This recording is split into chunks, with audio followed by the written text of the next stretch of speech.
Good morning, Dolphins. Welcome to a riveting conversation on academic and career planning. With your friendly school counselors, Mrs. Bonviri and Mrs. Riccio. Okay, let's start out by defining our learning targets today. You will understand what is required for each of the diploma types that we have. We're also hoping to expose you to several different paths that you can take after high school and know how to explore them. And you will be able to make informed decisions on what courses you should take because you'll know what's required for each diploma type and what path you're interested in taking after high school. Let's talk about graduation requirements. We'll start off by talking about the different diploma types that we have. You can find documents on these requirements in the resources section of the School Counseling Schoology group. Diploma type numero uno is the advanced diploma. This diploma requires 26 credits, and you can see in the breakdown where those 26 credits come from: for English, for math, for science, for social studies, 2 health and PE, 3 foreign languages or 2 of 2 foreign languages, a fine or practical art, econ and personal finance, and then 3 more electives. In addition to taking these classes and passing these classes, there's also SOL tests that you'll be required to pass. You have to have 9 total verified credits. And remember, a verified credit is when you pass the class and the SOL tests attached to it. So there you see those 9 that you'll need to get. The second diploma type that we have is the standard diploma. The standard diploma requires 22 credits, as you can see, 4 of which come from English, 3 math, 3 science, 3 social studies, 2 health and PE, 2 sequential elective credits, which we'll talk more about in a moment, 1 fine or practical art, 1 credit of economics and personal finance, and 3 other electives. You also have to have 6 verified credits. Again, a verified credit means you've passed the course and the SOL, and you can see on the screen which classes offer the SOLs that you need to pass in order to graduate. A sequential elective is 2 years of an elective in the same subject area. So something like art foundations and painting, drawing, and printmaking would work, or Spanish 1 and Spanish 2, or keyboarding and computer information systems would be good examples of sequential electives. For a standard diploma, you also need a CTE industry certification, which we'll touch on in just a moment. As I mentioned, a standard diploma requires an industry certification. Most students will receive this certification by taking their WISE test through their financial management class. The CWRA, which is also generally taken senior year, can be used to satisfy the requirement. If you're taking a class like accounting or something at the ATC or the Tech Center, they often have end of course tests associated with them that can also count for the industry certification. Please keep in mind that this is a requirement, and if it is literally the only thing you don't have at the end of the year as a senior, you will not graduate without it. So new this year, we've been talking to you about the academic and career planning workbook. Hopefully you already know how to access it because you have accessed it in your Google Drive. Your school counselor also has access to it so that he or she can check the progress that you've made. This is a great tool for you to help start planning the courses you need for the diploma you're seeking. It also gives you an easy place to keep all your ACP information so you can access it 24/7 throughout all 4 years of your high school. It's also another place that you can store major clarity and big future results. It's going to be extremely helpful to you when you get to your senior year and you consider applying for jobs or colleges. It will help you to create an academic resume and also help you to feel confident that you're taking the correct courses in your senior year. Now that you understand what is required for each diploma, we can move on to what you should consider when choosing your courses. You will be selecting your next levels of your core subjects, so your English, math, science, and social studies, and also choosing your electives. It's important to choose the appropriate level course for yourself. So if you don't love social studies, it's probably not a good idea to take an AP course in that subject area. So speaking of AP courses, let's talk more about them now. There's a lot of information you should consider before signing up for an AP course. You need to be prepared to dedicate more study time to an AP class. So as I mentioned before, if you don't love a certain subject, don't take an AP course in it. Every year, we have a lot of students who sign up for courses because all of their friends are signing up or their brother signed up or what have you, and they end up being placed in a class that makes them miserable. Make sure you're taking your AP classes for the right reasons. You'll only be able to switch to a lower level class, so for instance, switching from AP Government to regular government after the drop deadline if you have a D or an E average in the class. Your current grade will be transferred from your AP class to your new class. So if you're in AP Government next year and you have an E in there and you transfer to the regular government class, that E is going to follow you into your regular government class, and you're going to have to spend the rest of the school year pulling that grade up so that your final grade will be respectable on your transcript. Keep in mind also that some AP classes do not have lower level classes, so you might not be able to change your course. AP Biology, for instance, has a prerequisite of a regular biology class or the magnet molecular biology class, so you can't level down to those courses because you've already taken them and received credit for them. Lastly, changing to a lower level class can only occur if there is space available in those classes. All students and a parent or guardian will have to sign an AP commitment form to be enrolled in an AP course. After July 31st, you must remain in the AP class at least through the first 9 weeks for administrative review. Be prepared that most AP courses have a summer assignment. Many of them are due before the first day of school or at the very latest on the first day of school. You might even have a test on the material on the first day of school, and they are usually large point values. AP summer assignments will be available online in May. Please review these assignments before July 31st. This is the AP commitment form I just referenced. You are required to complete this form and have a parent sign it and submit it to your school counselor before we will officially enroll you in the course.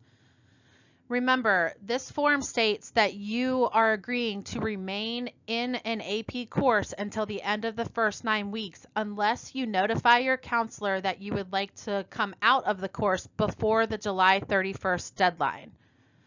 Again, this form is required. If you do not submit it, you will not be permitted to take any AP classes. Another decision you all will be making is how to take your English 12. You actually have 4 options. You can take regular English 12, Honors English 12, AP English, or this option, the dual enrollment English class. This one is a year-long course that's 1 high school credit, but it yields 6 credits from TCC. It's a writing-heavy course, meaning that it focuses on writing as you would have to at the collegiate level, so critical and analytical writing skills. So this is an option, and in just a second we'll tell you how you would go about choosing this. The dual enrollment class is something, if you are interested in taking that, what you'll do is you'll tell your school counselor that you want to take dual enrollment English, and then I'll have your name. This is Miss Bonvieri, by the way. I'll have your name as the person that is the dual enrollment point of contact, and I'm going to get in touch with you to talk to you about satisfying these prerequisites. In order to take the dual enrollment English class, you have to have an 18 or higher on your ACT. And also you'll have to give me a copy of your test results, or a 480 or higher on your SAT in the evidence-based reading or writing. If you haven't taken an ACT or an SAT by the time these applications are due, you may be required to take a college placement test that will be offered here at Ocean Lakes during the spring. Also know that the dual enrollment English class does have a fee. It's $45 per credit hour, so it ends up being about $135 per semester.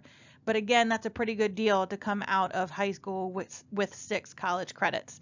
So just know that this class, what you're going to do if you want it, you're going to sign up for it, and then we're going to talk more about what you need to do to qualify to take it.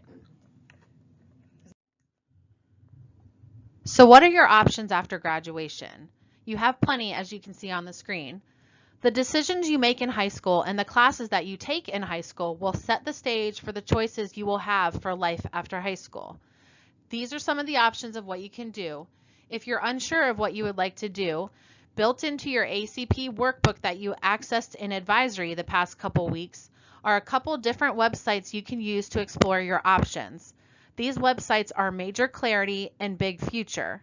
There are tabs at the bottom of your ACP workbook for each of these websites with demo videos, instructions, and a place to record your results. Our hope for all of you is that you have a general idea of your plan after graduation so you can use that plan to guide you in selecting appropriate high school courses. If college is what interests you, then you should be sure to start preparing for it now. At this stage in the game, preparing for college or a university means you are making yourself the most attractive candidate possible. One way that you do that is by focusing on your GPA. Your GPA is the first impression a college will have of you. Every time you choose to do something or not to do something, you are choosing to affect your GPA. This is something you have control over. In terms of setting your GPA goal, you might want to visit the websites of colleges and universities you are interested in, or plug them into the Big Future search and find out what GPA they are looking for. Remember, your GPA is important for opportunities other than college. For instance, if you are interested in attending the ATC or the Tech Center, they will look at your GPA when reviewing the application. A great GPA can even get you a discount on your car insurance. In short, grades matter. Another piece of the college application puzzle is testing. At this point in time, you should be preparing to take one SAT or ACT test no later than the spring of your junior year.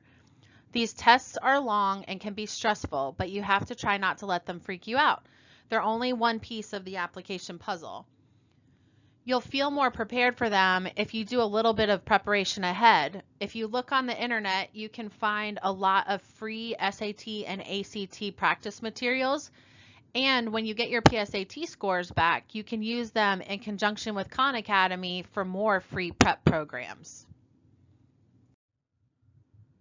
When you are ready to sign up to take an SAT or ACT, check their websites because you will need to sign up through them. Current pricing information will be available at that time, but they each cost around $50 a piece. You do have to sign up almost a month in advance to take the tests, and they're given at certain local high schools in our area. If you qualify for free or reduced lunch, you can receive 2 free SAT tests and 2 free ACT tests by getting a fee waiver code from Mr. Everett in the school counseling office. When you sign up for these tests, you're going to create an account on each of their websites and register for them. You'll pay for them at that time too. You'll get your scores online in about 3 weeks, and you have to send your scores directly to the colleges that you decide to apply to. Another piece of the puzzle to applying for colleges and universities is securing your transcript. There was a time when we used to send paper copies of your transcript, but that time has since passed. We now use something called Parchment to send electronic transcripts. You all can create a Parchment account to get your transcript to send to you so you can see your GPA, but that's also what you'll use to send it to colleges and universities. So you can go to parchment.com to create your account. Make sure you search for Ocean Lakes High School, complete the information to create the account, which includes an email address, password, all that good stuff. Then click sign up and check your email for the verification code, and then enter it where you're instructed to do that. So you can start ordering your transcript now if you'd like. If you are an athlete and hoping to play at the college level, especially Division I or Division II, you will need to register with the NCAA Eligibility Center. The website is on the screen, but you can see it's eligibilitycenter.org. You will have to create an account with them, complete the process, and pay a $90 fee in order to register. If you qualify for free or reduced lunch, you can receive a fee waiver for this fee as well, just like with the SAT or ACT. There's a lot involved with making sure you're going to be eligible to play at the college level. So if you are an athlete who is serious about this and has been getting interest from college coaches, please send me a message in Schoology. This is Mrs. Riccio, and we can make a time to sit down and talk about it and make sure you're enrolled in what you need to be enrolled in to be a qualifier at the Division I or II level. As seniors, you all may qualify for the privilege of being able to come in late or leave early. So to get your waiver, you need to make sure that you fill out the waiver form and have it on file by the last day of school. Again, those will come out in the spring. You need to have a minimum cumulative GPA of 2.0, and you need to have a minimum 2.0 GPA from the spring semester of your junior year. Your attendance and discipline has to be good. You need to have passed all the necessary SOL tests to graduate. It's important to remember that there are no guarantees that all who apply will receive first or fourth block excused. It does have to fit into your schedule. Waiver forms will be handed out in the spring, so if you qualify, get your form. Hopefully by now you have all joined the School Counseling Schoology group. If not, the code is on the screen.